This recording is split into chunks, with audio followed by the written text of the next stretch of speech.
श्री कृष्ण से जो रिश्ता आप स्थापित करते हैं, श्री कृष्ण उस रिश्ते को निभाने में अपनी तरफ से कोई कसर नहीं छोड़ते। आज का ये सत्य प्रसंग सुनकर आप भावुक हो उठेंगे, अपने कृष्ण पे थोड़ा विश्वास और प्रगाढ़ हो जाएगा। आज का ये सत्य प्रसंग है नीलिमा जी का, जो मथुरा के ही एक गांव में रहती थी। कहती हैं जन्म से ही उन्हें कृष्ण से मिलने का बड़ा मन था। सुना था बांके बिहारी, लेकिन कभी गई नहीं। अब चूंकि पास ही में रहती थी तो उनके माता पिता का वृंदावन आना जाना हुआ रहता था।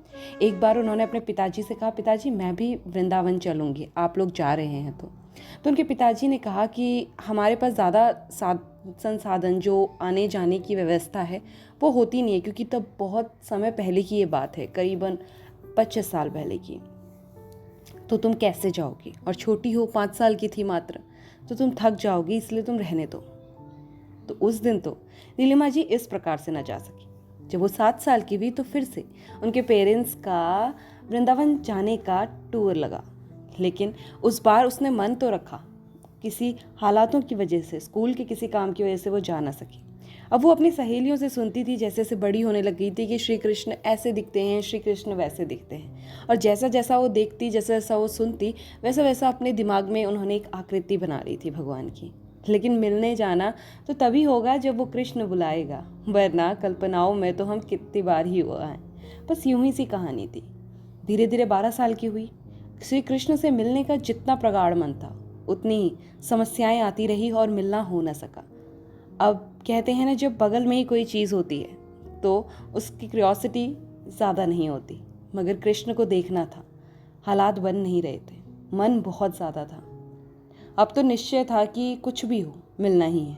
तभी 18 साल की उम्र में उसकी शादी तय हो गई। शादी तय हुई तो ये पता लगा कि लड़के वाले वृंदावन के हैं। ये सुनकर जैसे सपनों का राजकुमार मिल गया हो, उसको बहुत ज़्यादा प्रसन्नता हुई। और प्रसन्नता हुई कि अब फाइनली वृंदावन पहुंच जाऊंगी तो कभी ना कभी तो बांके बिहारी के दर्शन हो ही जाएंगे, मन की इच्छा है पूरी हो जाएगी। बस यही सोचकर शादी खुशहाल तरीके से हो गई। कुछ रीति रिवाज होते हैं माँ के घर आके करने वाले, तो वो करने थे। वो अपने माँ के घर आई हुई थी और उसने रीति रिवाज करने थे। जब वो लोग वापस लौट रहे थे तो क्योंकि पहले लोग पैदल ही ज़्यादा चला करते थे, तो वो पैदल ही जा रही थी वृंदावन को। रास्ते में यमुना नदी पड़ती है। यमुना नदी पे उनके पति ने कहा कि तुम नीलिमा यहाँ बैठो, मैं स्नान कर लेता हूँ। तो वैसे ही हुआ। नीलिमा ने घूंघट लिया हुआ था और स्नान करने लगे उनके पति। तभी वो मन में विचार करने लगी। कृष्ण का विचार मन में चल रहा था, और कृष्ण भक्त के मन में आखिर चले ही क्या। विचार चल रहा था कि अगर मेरा श्री कृष्ण से कोई संबंध हो तो क्या हो।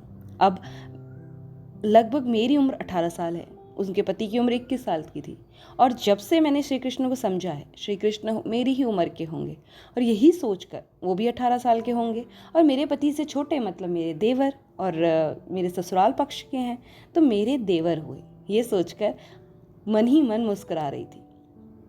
तभी एक अद्भुत सा भाव उसको आया कि पता नहीं ये देवर जी दिखते कैसे होंगे। और उसी समय एक सांवले सलोने मृगनैनी आंखों वाला मोहित करने वाले लड़के ने उससे कहा कि भाभी भाभी अपना चेहरा तो दिखाओ।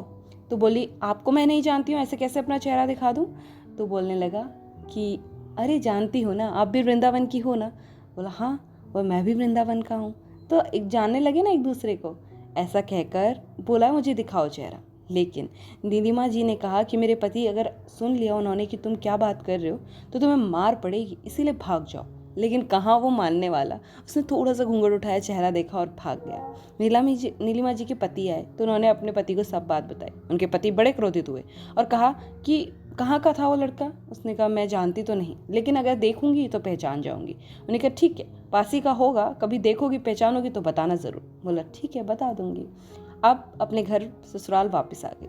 ससुराल वापस आई तो सास ने कहा अपने बेटे से कि अब शादी को कुछ दिन हो ही गए हैं, ऐसा करो इसे बांके बिहारी दिखा लाओ, दर्शन करा लाओ। तो इतनी ज़्यादा वो प्रसन्न हुई, वो कहने लगी शायद जीवन में इससे ज़्यादा कोई खुशी मुझे मिली थी। बस वो जाने लगे। जब वो पहुंची तो उनके पति ने कहा ये बहुत ही ज़्यादा भीड़ है, ऐसा करो तो महिलाओं की लाइन में लग जाओ, मैं आता हूँ प्रसाद लेकर। वो महिलाओं की लाइन में लग गई। बांके बिहारी के दर्शन के लिए सब जयकारा लगा रहे थे, राधे राधे राधे राधे राधे राधे। प्रसाद लेकर उनके पति पहुंचे तो कहा, तुम क्या घूंघट लेकर ये खड़ी हो? देखो सामने बांके बिहारी के दर्शन हो रहे हैं, घूंघट नहीं हटाओगी तो दर्शन कैसे करोगी? घूंघट हटा तो वो बोली, सुनिए, बहुत चिल्लाकर और बहुत ही ज्यादा शॉक थी। उनके पति उनके पास आए और बोले, क्यों घबराई, क्या हुआ? बोले, जो लड़के को मैंने देखा था ना, वो कोई और नहीं, यही थे। ये सुनकर उनके पति सकबके रह गए और अपनी पत्नी के चरणों में जा गिरे, रोने लगे और कहने लगे, धन्य हो तुम, धन्य है तुम्हारी भक्ति।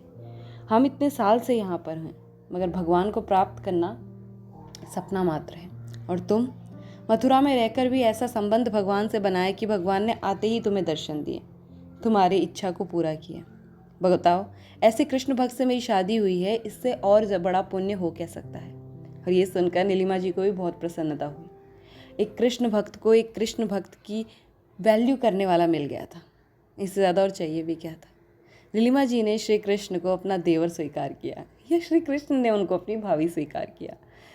कहा था ना, जैसा भगवान से इच्छा और भगवान से आप रिश्ता रखोगे, भगवान वैसे ही रिश्ते को स्वीकृत कर लेते हैं।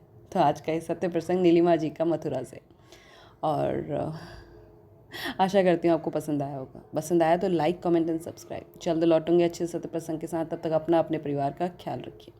लड्डू गोपाल की भक्ति में लगे रहिए। कमेंट में लिखते हुए जाइएगा, श्री कृष्णा, राधे राधे।